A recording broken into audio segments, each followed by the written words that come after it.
Mengapa Jepang tidak pernah bisa bikin speaker yang cukup baik? Maafkan kalau ada orang Jepang di sini. Karena orang Jepang sendiri selalu memilih speaker di Inggris. Sesudah itu dapat Amerika, dapat lagi baru beli Jepang punya. Waktu pionir permulaan membuat speaker, bikin gempa dunia. Wah, speakernya mulai baik karena apa? Kira-kira 40 tahun lalu. Dia beli speaker Inggris, dibuang sapnya, taruh merek Jepang. Pionir. Dengan demikian dia rugi luar biasa. Tapi dianggap kerugian itu investasi. Maka orang mendengar, loh, suara dari speaker Jepang kok seperti Inggris sama baik, tapi lebih murah. Padahal dia cara berdagang berani korban sampai begini. Akhirnya dengan korban itu investasi, baru dia terus menyelidiki bagaimana bikin speaker yang baik. Sampai hari ini tetap Jepang tidak bisa mengalahkan beberapa negara. Misalnya mid range daripada Inggris, atau high range daripada French, dan low mid range daripada Amerika. Kenapa kok orang Prancis tingginya itu heran, begitu tepat. Kenapa suara tengahnya orang Inggris begitu tepat? Kenapa orang Amerika bassnya begitu tepat? Dan mengapakah negara-negara itu yang mempunyai speaker yang baik bisa membuat speaker begitu baik? Hanya satu cara, yaitu mereka mempunyai simfoni orkestra yang baik. Dan simfoni orkestra yang baik itu tergantung kalau ada hall yang baik. Nah, ini semua bidang musik dan bidang performance. Tapi saya sekarang memberikan pendidikan dan pengertian kepada Anda. Kenapa di Indonesia tidak ada orkestra yang baik? Karena tidak ada hall. Tidak ada gedung musik yang baik. Semua pakai speaker. Musik kalau sudah lewat speaker, sudah menjadi suara tidak asli. Mengerti tidak? Nah, saudara-saudara. Maka, kenapa kan negara Amerika Timur mempunyai speaker yang lebih tradisional, Barat tidak? Karena semua orkestra yang baik ada di Timur. Di Philadelphia, di Boston, di Cleveland, di Chicago, di New York. Ini 5 simfoni orkestra paling penting di seluruh benua Amerika. Semua di Timur.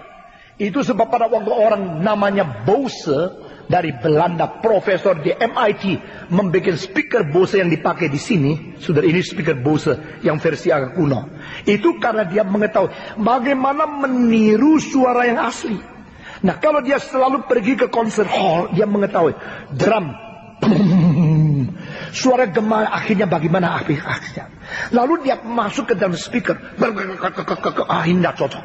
Dia robah lagi, wah ini terlalu keras, ini terlalu empuk. Dia akhirnya bikin sampai suara speaker itu sama seperti yang asli. Baru dia berani jual. Itu namanya setia kepada asli. Nah, saudara mengerti hari ini? Itu namanya high fidelity. High fidelity, high faithfulness to the origin. Nah, itu yang dipakai menjadi Greka atau dipakai dalam Latin. Namanya iman. Siapakah orang beriman? Orang beriman kepada Tuhan adalah orang yang setia kepada kebenaran yang diajarkan oleh Tuhan. Ya, aku beriman pasti sembuh iman. Itu iman apa? Iman tahayul. Itu iman nafsu. Itu iman imajinasi. Iman terhadap iman. Faith in faith. Itu yang gembar-gembor di semua gerakan. Gerakan faith healing. Itu bukan iman dalam Alkitab. Pokoknya yang ada iman pasti sembuh. Iman apa? Iman pokoknya dia maha kuasa. Dia bisa sembuhkan. Itu bukan iman. Itu iman kepada pengertian engkau dan nafsu engkau untuk memperalat kekuasaan Tuhan Allah. Dengar baik-baik. Itu iman untuk memanipulasi. Karena Allah maha kuasa. Dia bisa tahu. Kalau dia bisa, dia harus lakukan. Kalau saya doa, dia melayani saya. Itu bukan menjadikan Allah. Itu menjadikan Allah pembantu yang harus dipaksa untuk melayani kamu. Lalu engkau, aku beriman Tuhan Maha Kuasa, dia pasti bisa menyembuhkan. Bagi saya itu belum iman. Karena itu adalah iman terhadap imanmu. Iman terhadap imanmu. Nah, iman pertama kepada iman kedua sama-sama berdasarkan nafsumu, manipulasimu, kemauanmu, dan interpretasimu secara instingtif terhadap istilah iman. Bagi saya itu bukan iman orang Kristen.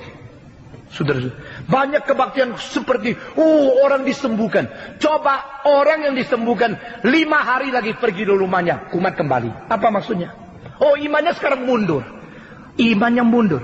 Itu semua banyak hal yang belum diajar dengan baik, tapi sudah merajalela di bawah nama Kristen. Saudara-saudara, di sini Paulus berkata, aku rasul dari Tuhan, rasul Yesus Kristus. sekarang memberikan surat ini kepada kamu, orang suci yang ada di Efesus, yaitu yang setia kepada Yesus Kristus.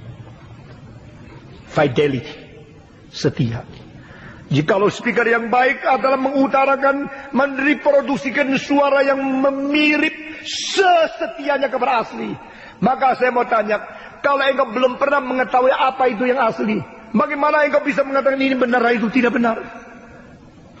Tetapi seorang seperti Karajan, seorang seperti Leonard Bernstein, orang seperti Giulini, orang seperti Colin Davis, konduktor yang besar, pada waktu mereka setiap hari memimpin musik, mereka kupingnya berada di tengah-tengah alat-alat musik. Waktu mereka pulang dengar speaker, langsung mereka bisa berkata, ini tidak benar, ini tidak baik, ini tidak baik. Beranikah engkau berkata, kritik tok, lu sombong, ini tidak baik, itu tidak baik. Tahu tidak, saya sudah kerja setengah mati. Kamu kerja setengah mati itu urusanmu. Tapi saya sekarang harus mengatakan, ini tidak cocok dengan asli, itu hakku. Sudah mengerti? Nah, gereja sekarang tidak mau terima. Gereja pokoknya apa yang dikerjakan betul salah harus diterima. Namanya cinta Tuhan. Dan tidak mau dikritik. Karena apa? Karena semua semaunya sendiri.